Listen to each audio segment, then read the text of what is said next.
আমরা বেরিয়ে পড়েছি জগদ্ধাত্রী ঠাকুর দেখতে। চন্দননগরের সেরা 5টি জগদ্ধাত্রী ঠাকুর নিয়ে আজকে চলে এসেছি। অ্যাকচুয়ালি জগদ্ধাত্রী ঠাকুর বললে ভুল হবে, প্যান্ডেল। কারণ চন্দননগরের যত সব জগদ্ধাত্রী ঠাকুর আছে প্রত্যেকেরই সেই কে এ বলে আমায় দেখ, ও বলে আমায় দেখ, প্রত্যেকটি খুবই সুন্দর। তবে মানকুণ্ডুর এই দিকে যে কটা প্যান্ডেল আছে একটু থিমের প্যান্ডেল হয়। মানকুণ্ডু স্পোর্টিং ক্লাব, তারপরে আসছে লিচুতলা। চন্দননগরের এই লিচুতলার এবারের থিম হচ্ছে বিবর্তন।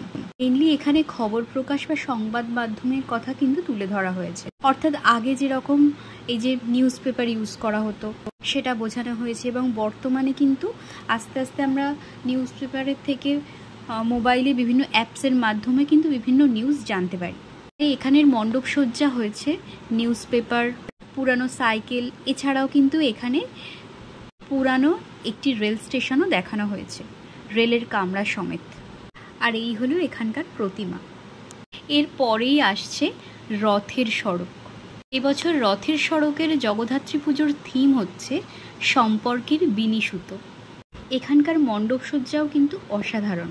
আর এই যে দেখতে পাচ্ছেন, এটা হচ্ছে একজন মাকে দেখানো হয়েছে। দেখুন, যেন সত্যি সত্যিই মনে হচ্ছে একজন মানুষই বসে আছে। এখানে প্রতিটা মূর্তিকেই কিন্তু জীবন্ত মনে হচ্ছে। এখানে স্বামী স্ত্রী, বাবা মেয়ে, মা মেয়ে, ভাই বোন, মা, এই সমস্ত সম্পর্ককেই কিন্তু তুলে ধরা হয়েছে। আর এই যে এখানকার মূর্তি। এর পরে চলে আসছে লালবাগান পাদ্রিপাড়া। এখানের মণ্ডপও কিন্তু বেশ ইউনিক লেগেছে।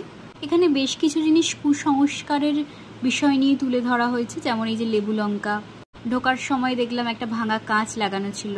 যেটা মেন ফোকাস করা হয়েছে সেটা হচ্ছে AR, অগমেন্টেড রিয়েলিটি, যেটার আক্ষরিক অর্থ হলো উদ্দীপিত বা বর্ধিত বাস্তবতা। অর্থাৎ ডিজিটাল কোনো কিছু যখন মানুষের বাস্তবের সাথে যখন মিশে যায়, যখন মানুষ এটাকে অনুভব করতে পারে, সেইটা। এই যে এখানে QR স্ক্যান করার পর এই যে জিনিসটা দেখুন, স্ক্যান করলে দেখে মনে হচ্ছে যেন সত্যি সত্যি এখানে কিছু জিনিস একটা চলাচল করছে। এই যে দেখুন, এখানে এই নারী মূর্তিটা কিন্তু এগিয়ে আসছে, কিন্তু আমরা সামনাসামনি জিনিসটাকে স্থির দেখছি। আর এই হচ্ছে এখানকার প্রতিমা। এরপর আরও একটি পূজা মণ্ডপ যেটা আমার বেশ ভালো লেগেছে, সেটা হচ্ছে মধ্যাঞ্চল, চন্দননগরের মধ্যাঞ্চল। এটাও কিন্তু বেশ সুন্দর। আর অ্যাজ ইউজুয়াল তো এখানকার প্রতিমাও ভীষণ সুন্দর, মনে হয় যেন তাকিয়েই থাকি।